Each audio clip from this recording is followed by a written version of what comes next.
குழலியும் இளனும் உரையாடி கொண்டிருக்கையில் அவள் அனுப்பிய செய்தி இளனிற்கு ஒரு புறம் மகிழ்ச்சி அளித்தாலும் மறுபுறம் கவலை அளித்தது.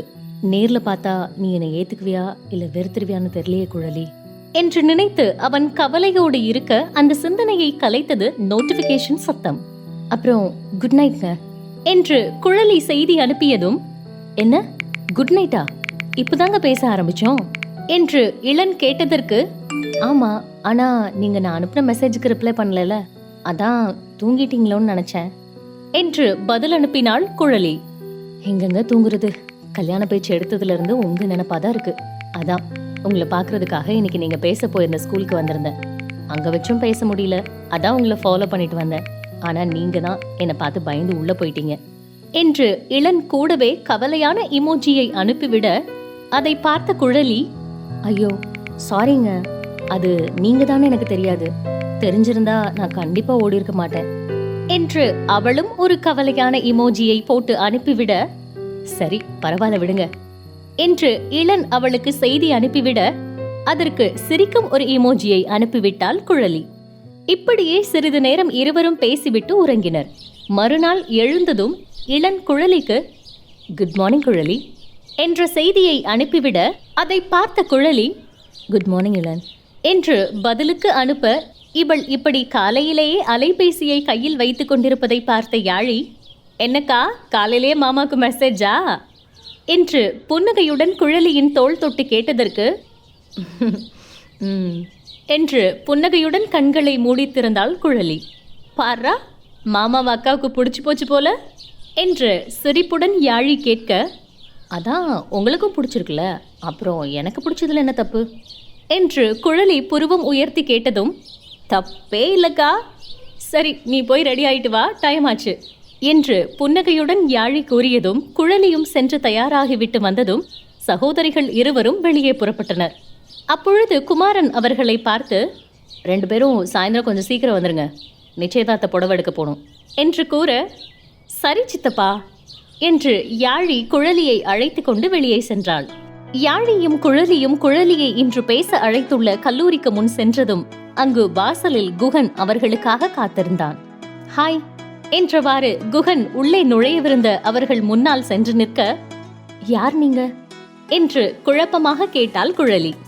அண்ணி, நான் இளனோட தம்பி குகன் என்றதும் அவன் வாயை உற்று பார்த்த குழலி, ஓ அப்படியா, நல்லா இருக்கீங்களா என்று புன்னகையுடன் கேட்க, ஆ நல்லா இருக்கேன் அண்ணி என்ற குகன் யாழியை பார்த்து, ஹாய்ங்க என்றதும், நீங்க எதுக்காக இங்க வந்தீங்க என்று சலிப்புடன் கேட்டாள் யாழி. ஏங்க நீங்க சிரிக்கவே மாட்டீங்களா, எப்பவும் இப்படித்தான் இருப்பீங்களா என்று குகன் கேட்டதற்கு யாழி பதிலளிக்காமல் கோபமாக முகத்தை திருப்பிக் கொள்ள, அதை பார்த்த குழலி, சாரி நீங்க தப்பா நினைச்சுக்காதீங்க குகன், அவ எப்பவுமே இப்படித்தான், நீங்க இங்க ஏதாவது வேலையா வந்தீங்களா என்ன என்று சிரித்த முகத்துடன் கேட்டதற்கு, அதெல்லாம் ஒண்ணு இல்ல நீ, உங்களை பார்க்கத்தான் வந்தேன் என்று குகன் யாழியை பார்த்துவிட்டு பின் குழலியை பார்க்க, என்னை பார்க்கவா, ஏன் என்று குழப்பமாக குழலி கேட்டதும், அது வந்து நீ இன்னைக்கு ஈவினிங் என்கேஜ்மெண்ட்டுக்கு ட்ரெஸ் எடுக்க போறோன்னு சொன்னாங்க, அதான் நீங்க வரீங்களான்னு அண்ணா கேட்க சொன்னா என்று நீங்க என்பதை மட்டும் சற்று அழுத்தமாக யாழியை பார்த்தவாறு கேட்ட குகன் பிறகு குழலியை பார்க்க, அதை கவனித்த குழலி சிறு புன்னகையுடன் குகனை பார்த்துவிட்டு பின் யாழியை பார்க்க, அவளோ அவனை முறைத்தவாறு இருந்தாள். நான் வரலனாலும் கண்டிப்பா யாழி வருவா என்று குழலி புன்னகையுடன் குகனிடம் கூற, நீ வராம நான் எங்கேயும் போக மாட்டேன் என்று யாழி குழலியிடம் திட்டவட்டமாய் கூறியதும், ஏன் நீ வரமாட்டீங்க என்று பாவமாக கேட்டான் குகன்.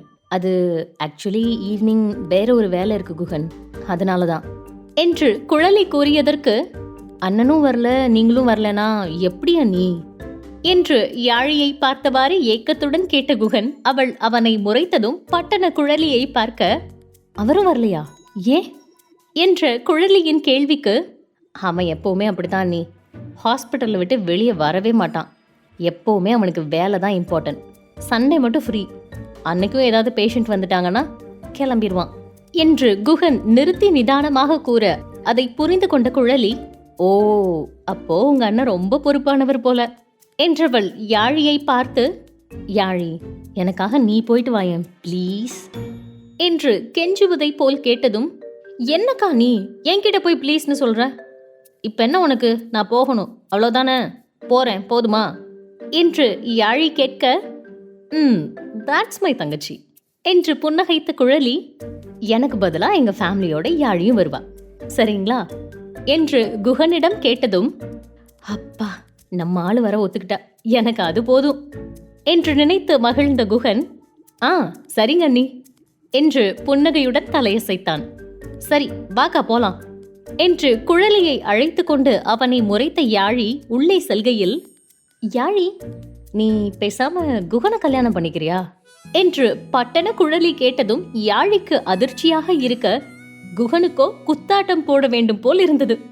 உடனே யாழி திரும்பி குகனுக்கு இது கேட்டுவிட்டதோ என்று எண்ணியவாறே அவனை பார்க்க, இவள் பார்ப்பதை உணர்ந்த குகன் தனக்கு எதுவுமே கேட்காதது போல் காட்டிக்கொண்டான்.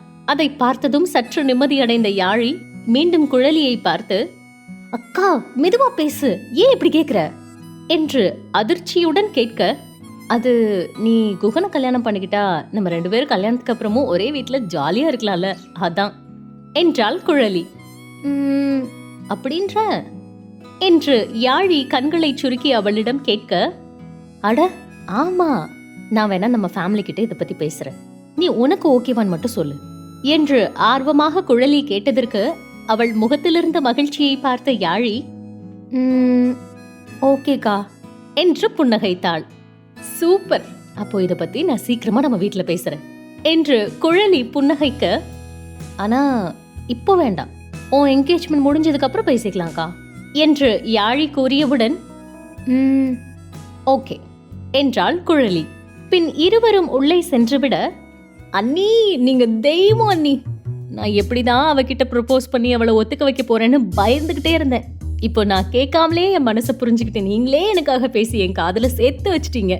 இந்த உதவியை நான் என்னைக்கும் மறக்க மாட்டேன் அண்ணி. டே அண்ணா, வாழ்க்கையில நீ அண்ணியை லவ் பண்ணி உருப்படியான ஒரு வேலையை பார்த்திருக்கடா, தேங்க்யூடா என்று அதீத ஆனந்தத்தில் அவன் காரில் ஏறி அமர்ந்து சற்று சத்தமாகவே கூறிய குகன் ஒரு குட்டி நடனத்தை போட்டுவிட்டு புறப்பட்டான். மாலையில் குழலி வீட்டிலிருந்து குழலியை தவிர யாழியுடன் அனைவரும் துணிக்கடைக்கு சென்றுவிட, அதே போல் இளன் வீட்டிலிருந்து இளனை தவிர குகனுடன் அனைவரும் துணிக்கடைக்கு சென்றனர். அனைவரும் புன்னகையுடன் நலம் விசாரித்துக் கொண்டு துணி எடுக்க ஆரம்பித்ததும் குகனோ மெதுவாக யாழியின் அருகே வந்து, ஹாய் யாழி என்று புன்னகைக்க, என்ன என்று துணிகளை பார்த்து கொண்டே கோபமாக கேட்டாள் யாழி.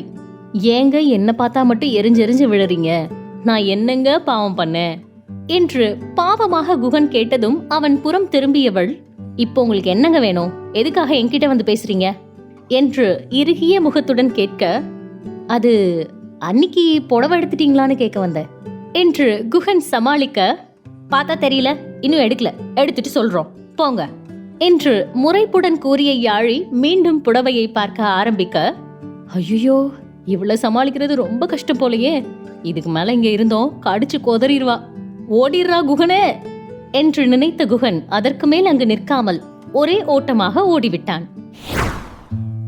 குழல் மருத்துவமனையில் குழலி கையில் ஒரு குழந்தையை வைத்துக்கொண்டு வெளியே காத்திருக்க, இங்க ஏமா கூட்டிட்டு வந்தீங்க, வேற ஏதாவது சின்ன ஹாஸ்பிட்டல் போயிருக்கலாம்ல என்று பாவமாக அருகில் இருந்த பெண்மணி அவளிடம் சைகையில் கேட்க, இது நான் கல்யாணம் பண்ணிக்க போறவரோட ஹாஸ்பிட்டல் தான், அதனால எந்த பிரச்சனையும் இல்ல, நான் பாத்துக்கிறேன் என்று குழலி புன்னகையுடன் கூறியதும் ஒரு நபர் வெளியே வந்து, இங்க வதுங்கிறது யாரு என்று கேட்க, அதற்கு அந்த பெண்மணியோ எழுந்து, ஏன் குழந்தைதான் என்றார்.